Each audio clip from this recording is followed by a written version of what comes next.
And we stop, and the car's surrounded, and he says, where is Maharaji? It means great king. And they say he's up on the hill, and he goes running off up the hill, and everybody's sort of ignoring me. And I'm following him, stumbling behind this 6'7" giant, and he's crying and running, and I'm stumbling, and I'm angry and bugged, and I don't want to do this. And we walk around a hill so that we're out of sight of the road. And we come into a hillside with a valley behind it, a beautiful scene. And there is sitting a little old man with a blanket, and he's surrounded by about 8 or 9 Indians. And this tall fellow is stretched out flat in what's called Danda Pranam, with his hands touching the feet of this man, and he's crying, and the man's patting his head and smiling. And I take a look at this scene, and it's quite beautiful, but I'm too bugged to really appreciate it. And I think, well, I'm not going to touch his feet. I mean, we don't do that in the West. So I sort of stood back, figuring, look, I can just be an observer. I'm just a passenger in the car. I don't have to do it. After a little while, this old man pulled his hair, and he said to him, have you got a picture of me? And the boy said, yeah. And he said, well, give it to him. So I thought, gee, that's very nice, This little old man's going to give me a picture of himself. And I smiled, thank you very much, See, there was a guy who would translate. The school principal was one of the 8 people, and he would sort of say everything in English after it was said. Then he looked up at me, and I was still very uptight. He looked up at me and he said, you came in a big car? Like the one topic, see, that I'm uptight about. So I said, yeah. He said, you'll give it to me?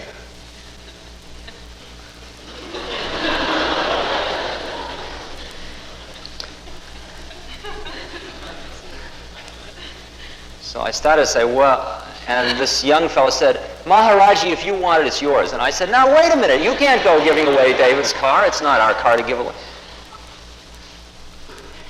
This little old man says to me, you made much money in America? So I said, yeah, one time I made. He said, how much did you make? So I was into bragging. I needed something for my ego. I said, well, one year I made $25,000.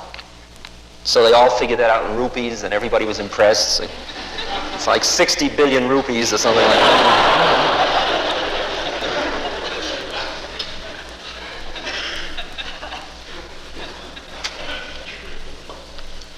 So he said, you'll buy a car like that for me? Now, I grew up in a family that was very involved with Jewish charities, and I knew about getting money, but I had never been hustled so fast in my life. I didn't even know who he was, and he was already asking me for a $7,000 car. And he's smiling at me all the time. He's putting me on. That's really what it boils down to. So I say, well, perhaps. And then he says, take them away, give them food. And we're taken off and given food. A big sumptuous feast. At the end of the feast, we rest, and then we're brought back to him.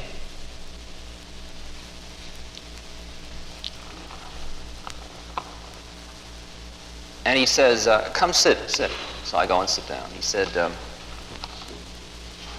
you were out under the stars last night.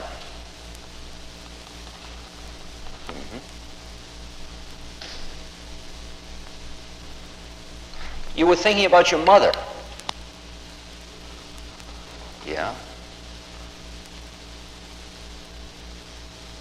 She died last year.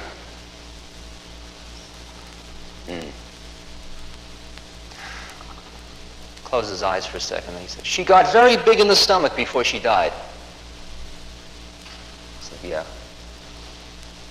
He says, spleen. She died of spleen.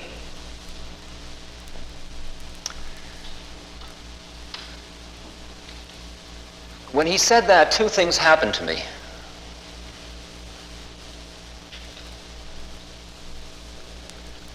One was that my mind raced faster and faster and faster through every conceivable CIA super paranoia I could conceive of to figure out what was happening to me. mean, who was putting me on? Like, had they brought me here? Was this some monstrous training program? And a dossier was spread behind this little man. He pushed a button, and the ground opened up, and I mean, like, that's very far out, because even the guy I was traveling with didn't know that stuff. And I was just a passenger in the car. Boy, they're really good at their game. And I went through, like, what are the probabilities, you see? Because, see, in the past, I was in this position that when things like this happened, they didn't happen to me usually. They happened to somebody else, and I said, well, that's nice. We certainly have to keep an open mind about those things.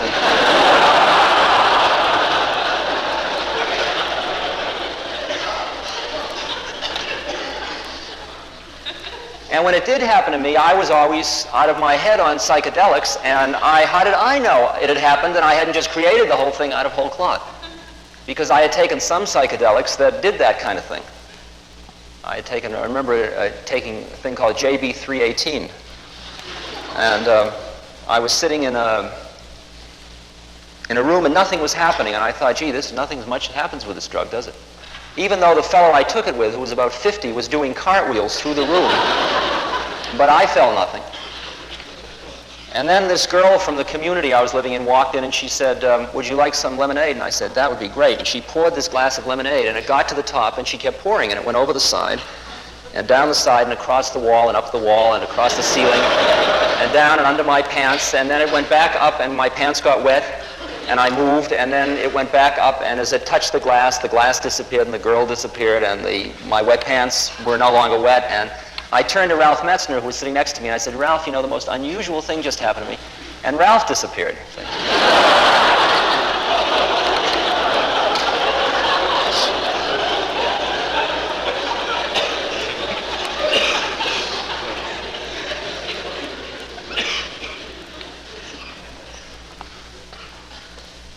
And thus, I was perfectly willing when the people at Harvard said, you people have been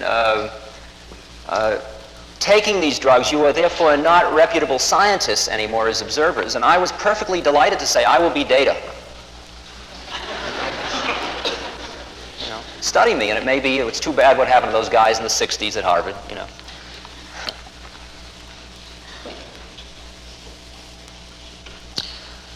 So my mind went faster and faster and faster, and then it went through every desperate ploy and search through all the storage units. And then, just like a computer that has been fed an insoluble problem, finally, so the machine doesn't burn out entirely, a red light goes on and a bell rings and the machine stops. And that is what happened. My mind just gave up. And simultaneously, and this was not, I couldn't experience it as cause and effect. All I experienced it was the simultaneity of it. He was looking right at me and sort of just looking right at me. I felt this very violent tugging sensation in my chest. It was very painful. And I started to cry. And I cried, and I cried, and I cried. And I wasn't happy, and I wasn't sad. The closest I could come to description of feelings was like, I'm home, or it's over, or whew, or it's all right, or wow, that kind of feeling. Cried and cried and cried, and they took me away.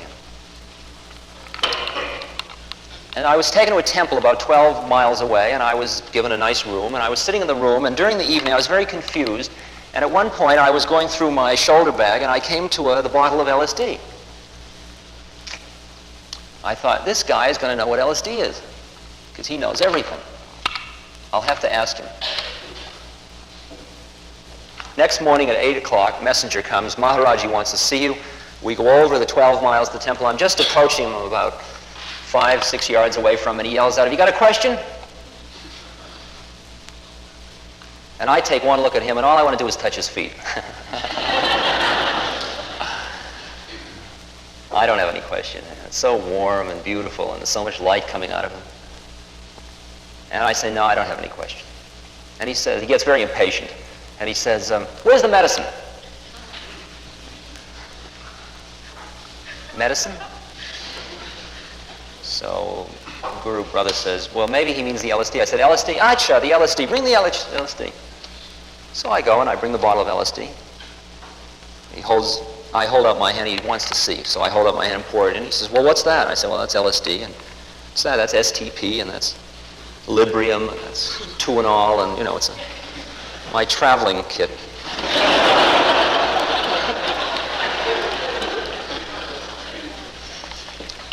In those days, I hasten to add, for the benefit of the people whose business it is to protect us from those kind of traveling kits. And he says, does it give you siddhis? And I didn't know what the word siddhis meant. And I said siddhis, and it was translated as powers to me.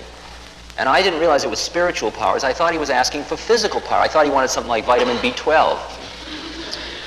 And I didn't have anything like that, and I was really depressed, because I really wanted to give him whatever he wanted. I mean, I would have given him anything at that point. He could have the Land Rover if he wanted.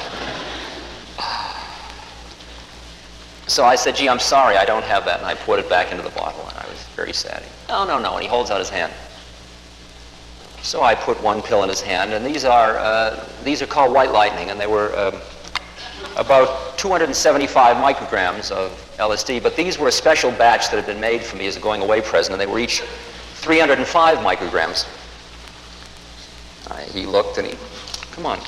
So I put a second on his hand. That was 610 micrograms. And for a 70-year-old man, you usually, like 150 under suitable conditions. And can't be too careful with it.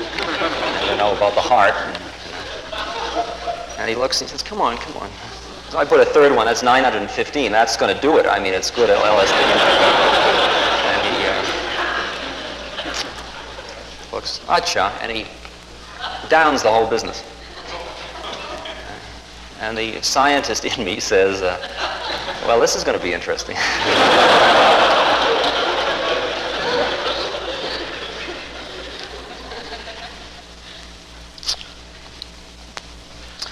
And all day I hung around, and every now and then he'd twinkle at me.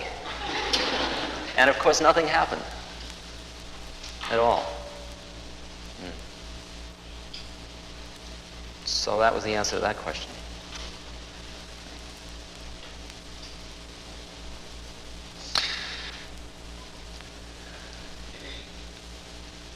He continued to manifest these, what we in the West call miracles. Certainly the capacity to know everything I was thinking at all times.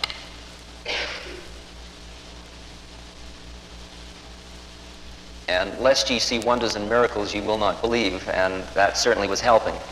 But it was only a more trivial part of the whole undertaking, it turned out. I never left the temple. I just stayed there. They took me over. They didn't ask me if I wanted to stay. There were no contracts, no promises, no anything. They just bought my clothes and put me in a room. And I met this man who then became my teacher, who was a disciple of the gurus.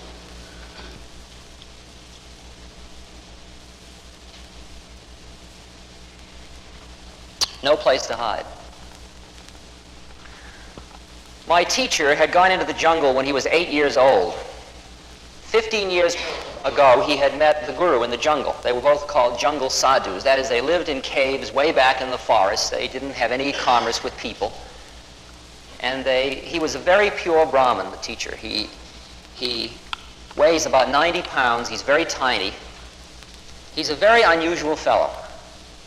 He's got his jeta piled high. His hair goes all the way down to his ankles, but it's all kept piled on his head. He moves incredibly fast. He's always rushing around. He has architecturally designed. See, what happens is this guru, who is just this little old man in a blanket, he just hangs out, see?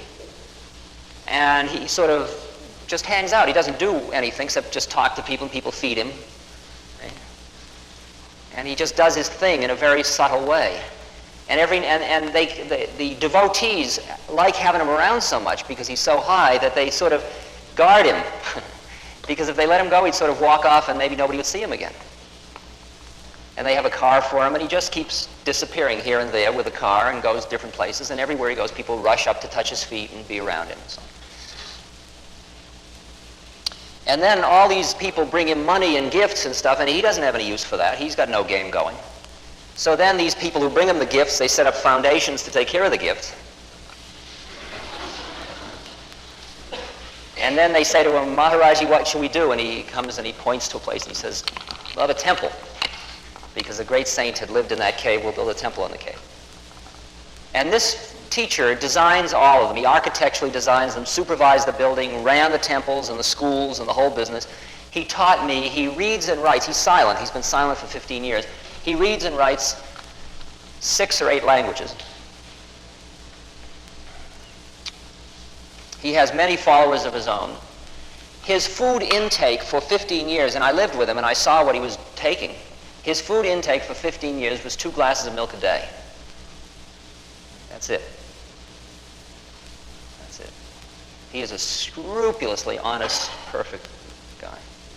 He is not, you wouldn't consider him a realized being. He's caught in what's called the golden chain, the sattvic chain, the chain of being pure. He's being good. Okay. And he taught me everything, and he taught me so subtly. He taught me so subtly that I never knew I was being taught anything. He would walk in into my room where I was alone most of the time. I ate alone, I lived alone, and I was left very much with my thoughts, right on the edge of freaking out all the time. He'd walk in and he'd write on a slate, "If you wear shoe leather, the whole earth is covered with leather." And then he'd walk out.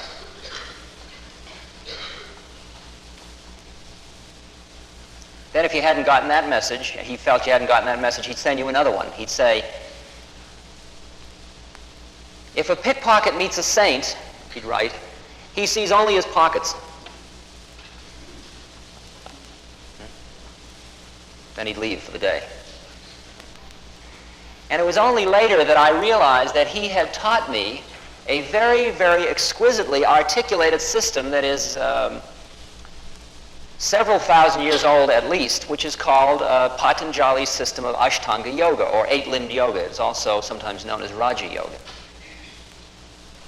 Because I never thought he was teaching me anything. I thought we were just hanging out and he was saying these like groovy things on his chalkboard. And he never gave me the feeling that he was saying anything to me that was new. It was all, sure, of course, you know, right, that's the way it is.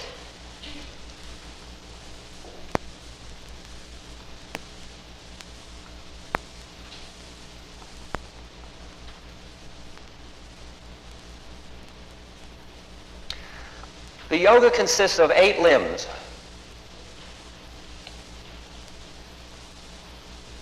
The first 2 limbs are purification. The third limb concerns the body, asanas, which you sometimes know of as hatha yoga. The fourth limb concerns pranayama, or control of pran, or life force or energy, through breath control. And the fifth through the 8th concern methods of controlling the mind. And all I can say to you is, as a reasonably competent social scientist, I have never yet seen such an exquisitely articulated system as that. And furthermore, I would say to you that it works.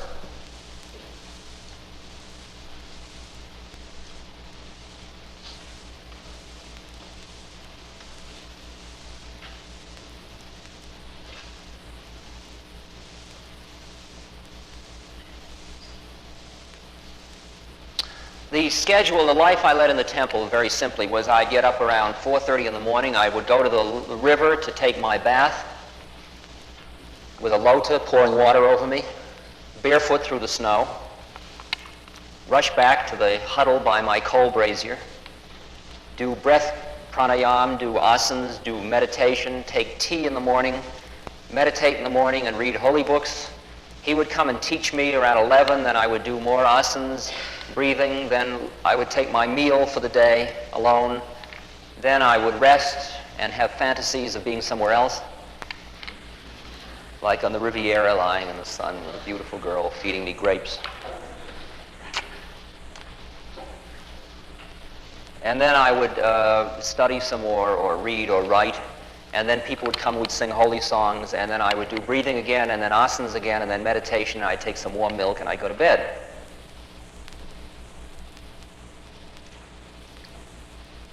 And every now and then I'd be invited to go see Maharaji, the guru. And my life had that sameness about it, very simple, very austere, very delightful, very content. Very content.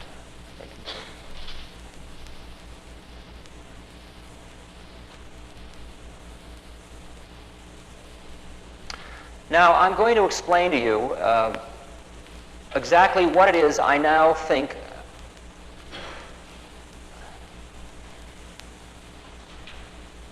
I'm going to talk to you from within this system. I'm going to explain to you how it all is. And I'm going to remind you that there is a place in you that already knows everything I'm going to say, as you'll understand in a minute.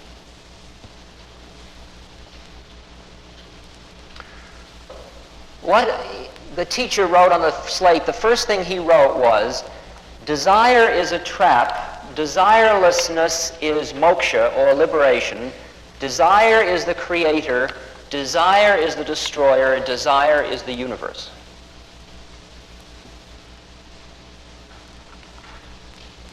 Desire is a trap, desirelessness is moksha, or liberation, desire is the creator, desire is the destroyer, desire is the universe. Do you recall Buddha's Four Noble Truths? Buddha went and sat under the Bodhi tree in Bodh Gaya for 7 days, and he saw how it all was, and then he came back to teach. And he said, who will I teach? And he thought, well, gee, I'll lay it on the guys I used to hang out with when I was doing austerities. And they were at Sarnath at the deer park, and he went there, and they were all bugged with him because he was no longer doing austerities, because he wasn't being pure like they were. And so when he came along, they said, let's ignore him, because he's not on the trip anymore. But he came up, and he was all shiny, and light was coming out of him. And so they found themselves, in spite of themselves, honoring him. And he sat down, and he said, they said, we're not going to listen to you, though, because you don't do the thing anymore. He says, well, I'm enlightened now.